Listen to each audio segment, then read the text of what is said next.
I'll go ahead. Abby Schnabel, Pittsburgh Post-Gazette. Yeah. Hey, Coach. Hi. It's the first practice, but it's really not with, having all summer. What is your just general thoughts on this team so far now that you've really gotten to get in it? Yeah, I thought we had a really good summer. I thought that our players did everything that we asked them to do. To be honest with you, I like coaching them. We're setting lines of expectations. And so we put in the work this summer, and I thought we had a really good summer. And I told them that before getting on the floor, today and starting practice. I said just be who we were during the summer. And if we do that, we'll be just fine. And I don't know if it's just because it's the official first day of practice and things change, anxiety goes up, and now it's like for real. That I think that some of them kind of struggled here today, it's going to be a work in progress.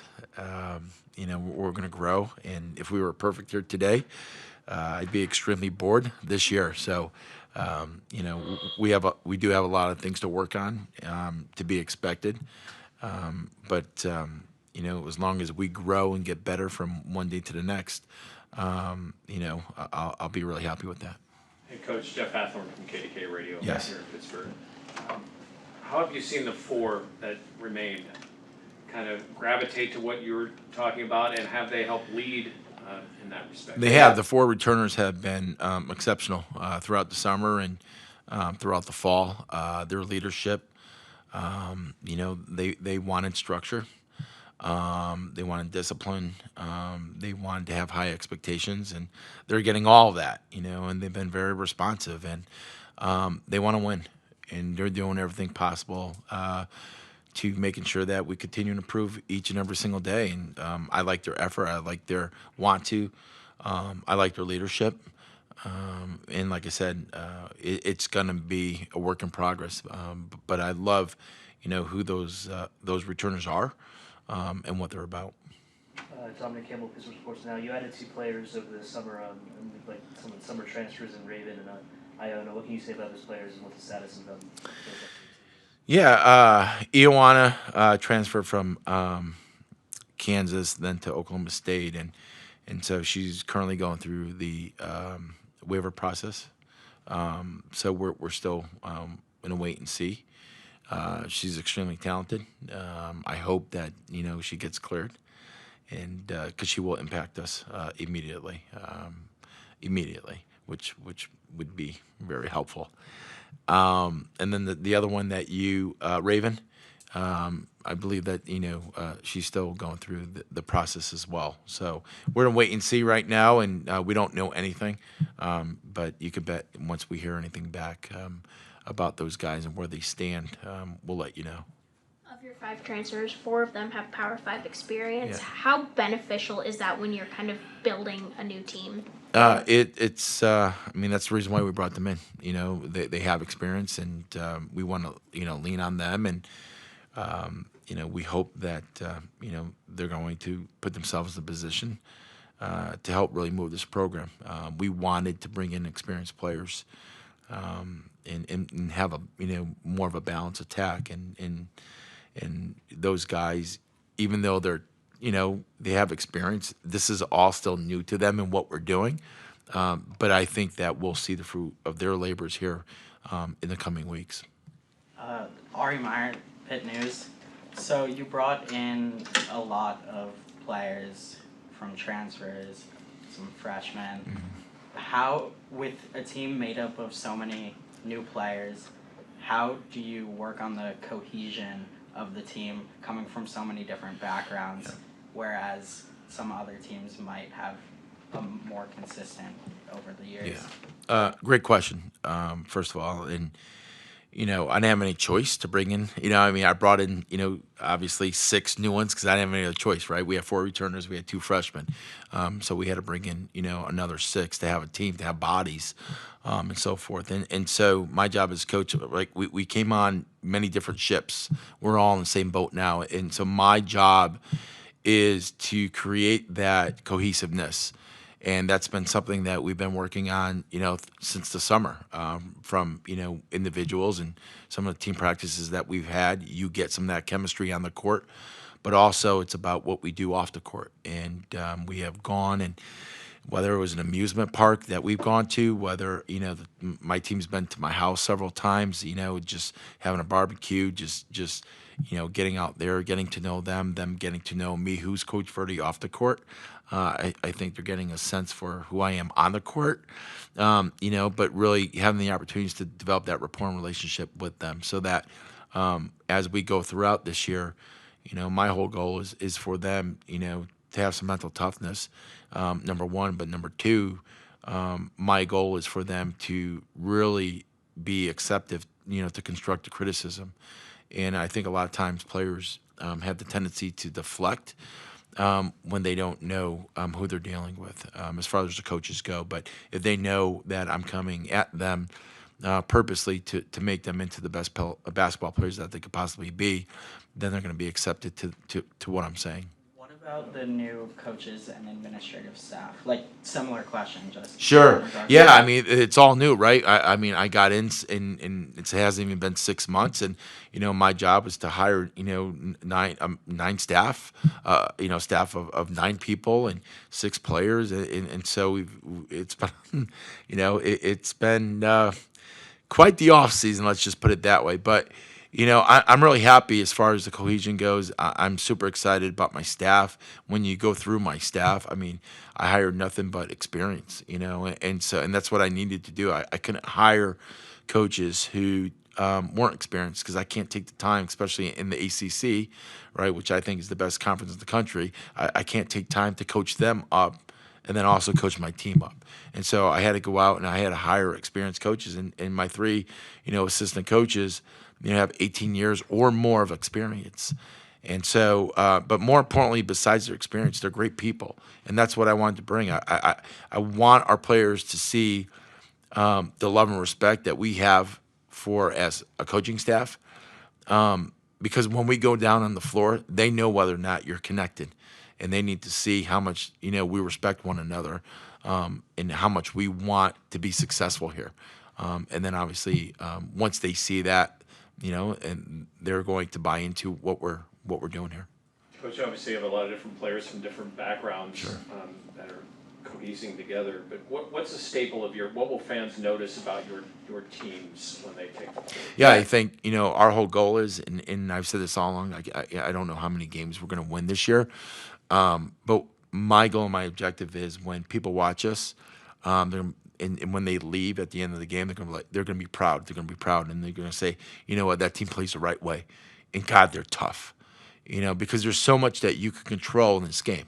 There's so much that you can control, and your effort and your want to, your energy, isn't controllable. And I expect us to go out there, and I expect us to compete every single possession. And our players know that. They know those expectations, and we are working to compete, each and every single day. When you're building a new squad, you need to kind of have a foundation for your culture, for your expectations, like you said. What are some of your building blocks as you are, over the summer and now as you're building this team up? Yeah, I mean, the biggest thing is that you got to have great culture in order to be successful. I mean, I don't care how talented of the players that you have within your team. If you don't have great culture, you're not going to win. You win in the locker room first. I mean, that's number one. But 2, you got to love and respect one another. Because if you don't, then you're not going to build those relationships. You're not going to trust one another. But it's what we do each and every single day. It's how we, whether it's on the court, in the classroom, or out in the community, we hold ourselves accountable in what we do. And our players are starting to understand, like, I expect them to win, on the court, in the classroom, and out in the community. And what does that look like? That means showing up on time, right? That means, looking people in the eye and talking to them. That means being transparent. That means being honest, and having integrity. All those things come into play. If you want to be great, those are the things that you need to do. Your first-year players, I know Jasmine and Lauren were recruited by the previous coaching staff, but you also brought in Aaron Battle, you recruited at UMass. So what do you like out of what they've done, especially Aaron, who you brought here? Yeah, I mean, the freshmen are freshmen, and they're just trying to go 1,000 miles an hour right now, and they need to slow down, and they will. They'll get that. So it's not about effort right now. It's just about it's a lot when you go from a high school scenario where you could just walk on the floor and you're the best player, and you're not as challenged, and then all of a sudden, to an ACC type practice. I think it's a whirlwind for them. But I mean, Lauren, goes so hard. I mean, God, she goes so hard, and I think our fans will love that. Her effort and her want to is just unbelievable. And I think the guards, Erin, she's going to continue to grow and develop, but she has a huge, tremendous upside, and I think that she could be special. But she needs to learn, just pace and how we do things, and get out of cruise control a little bit. But that's a maturation process, and she'll get there. And when she does, she's going to be pretty good. Who's stood out in practice to you so far? Marley's been great. Just her energy, her leadership, her voice. That it's something that we need each and every single day. Attacking offensively, change the possession. Flying up the floor, trying to take charges. Just her work ethic is second to none. She's been really good. Gabby's been great as far as her communication and leadership. Leah too has been really good. She had a great practice here today. So, I'm really happy with the four returners. They've said a lot in the off season, but it's also great to see them back it up. What can you say about Rappalucci, Ayudelli? Yeah, Rappalucci's, again, even though, she comes from a junior college and she has playing experience, and I'll tell you what, she could rebound the basketball, and she just has a nose for it. She could fly out of her area and just find it, and put herself in a position to score right around the basket. And so, but at the end of the day, I think they're starting to understand there's more to basketball than just basketball, right? This isn't pickup. We're just not rolling it out there. There's structure. There's discipline, and then there's like, okay, we're doing different things offensively and defensively. So there's a lot of information that is being thrown at them right now. It's going to take some time for them to digest it. But I love her effort, and they really want to be successful. And that's that's a really great thing right now. And what can you say about you've been doing a lot of recruiting as well. I saw it for class 2024, you got 2 commits already. What can you say on those players that you're going to be bringing in next season? Yeah, we're constantly recruiting, my goal is to continue to bring in the best players that we can to the University of Pittsburgh, and my goal is to recruit better players than what we have in the program. That's how you get better, and I tell our players that, and because I don't want them to be comfortable, because once you become comfortable, you're not going to improve as a team. And so I want our players that are in the program to continue to get in the gym and work on their game and get better. And then when those players who we've recruited, come in, I want them to, take their spots, and I want them to battle each and every single day, because iron sharpens iron. And that's what we're going to be all about, and that's how you truly grow as a program and improve as a team. And we'll get there. But I'm excited about the future. We're in a really good situation right now. The portal will be important to us at the break, and then obviously March and April when it opens back up again. It's something that we work on each and every single day. Something that we talk about as coaches each and every single day. So, we're just going to continue to try and bring the best players in here that we possibly can. Which amusement park did you guys go to, and what other bonding stuff have you guys Yeah, done? so we went to Kennywood, and and we experienced some pretty cool rides, and I didn't. I watched. I'm not. Yeah, I can't do that stuff anymore. but I watched and they enjoyed it. So and then we had a great event at my house. But again, it's just good to really get to know your players, away from the court, and so you see where they are. And it's my job to, connect with them and get to know them and get to know what's really important to them. And make that connection, and that's so important to me. I need, my job. I wear so many hats, but I care about my players, and I want to know what's important to them. In terms of your non-conference schedule, I think a game that stands out as the backyard brawl will be back on the schedule. What was it like just getting that game on the schedule, and also the other games as well becoming in April? Yeah, I mean, whether it's West Virginia or somebody else, I mean, they're all the same to me. I mean, every game to me and how I approach it, it's a brawl. So it just because it's West Virginia, and we've termed it that. That's great. I'm gonna prep the same way, and I'm gonna go in there, the same way, whether we're playing them or Yale or anybody else. Our non-conference will prepare us. We're playing Georgia, in Tampa, around Christmas time as well, in Ball State, and so to me it doesn't matter who we're playing. Whatever that opponent is, we're going to do our best to prep, and teach our team, and hopefully go out there and get as many wins as we can. Coach, the hot ticket story of over the offseason's conference realignment, ACC's obviously adding 3 great teams. What was your reaction to that, especially as it concerns to, travel and the added mental health aspect of it all? 2 teams, right? SMU and Stanford. Am I missing someone? Yeah. Yes. So go back to your question. Yeah, just what was your reaction to that decision, especially as it relates to, travel and added mental health?